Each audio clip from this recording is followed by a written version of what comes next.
So what do you hear from Egypt?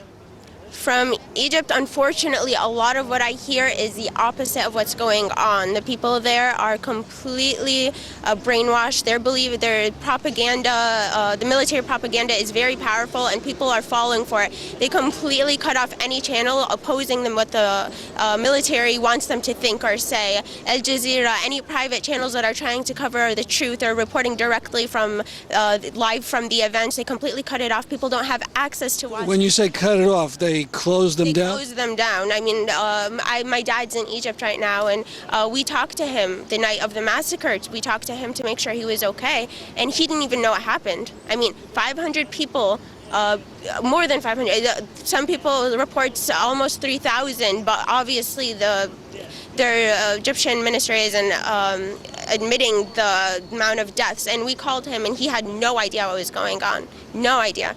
He was surprised. He was like, we have the TV on right now and there's nobody reporting about it. The Egyptian local channels, they're either completely dismissing it, denying it, or feeding them lies, or showing the opposite of what's going on. What about the social media that was so important in the beginning of the revolution? Social media was really important, and it still is really important, and it's one of our most powerful tools, and that's our job as American citizens.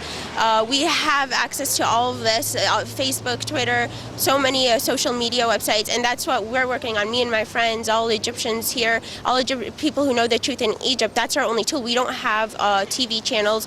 We don't have the power like the military, so all we have to do is spread the truth on Facebook, on Twitter, share the stories, share videos, share posts, share everything that's going on live.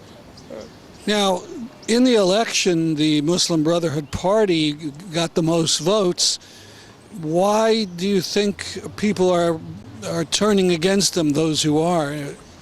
This was all planned from the beginning. It was very strategic. The military knew this was going to happen from before the Muslim Brotherhood was elected. The Muslim Brotherhood is the most organized group in Egypt, and it was expected that they were going to win the majority in all the elections. Unfortunately, the military had expected this and had planned ahead for this, and they had many plans. For example, they'd go to electric companies and light companies and have them cut the lights off from everybody for a certain amount of time each day. They would cause gas shortages. They would cause food shortages, and they had access because 30 years of power. They were able to infiltrate all aspects of the government, so it's natural to expect that they still had a lot of power and a lot of remnants in the military that would have been able to successfully overthrow the Muslim Brotherhood and deceive the people. They played with their emotions, and they had them believe that these shortages and all these problems going on in the country were as a result of the Muslim Brotherhood, when in reality it's impossible for any government to completely and successfully get the country up and running again after 30 years of corrupt military rule. So what do you see ahead? More demonstrations, more violence? Hopefully this serves as a turning point. The massacre yesterday was horrific. Thousands of people killed. Today, leaving the house, hundreds more were being killed in the demonstrations, and people are not, they're not unable to subdue them whatsoever. These people going out there are not afraid of death. They're not being intimidated by the military, and they're not going to be quiet until they get what they want.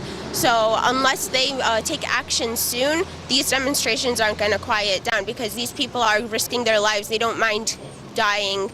They'll go out every day. So actually, before I left too, some of the soldiers from the military shot at police officers who gave them commands to kill the people, and so they shot at them because they didn't want to. They know it's corrupt. They don't want to kill their own people.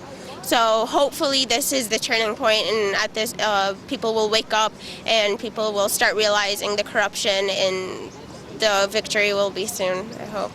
Thank you very much. Thank you.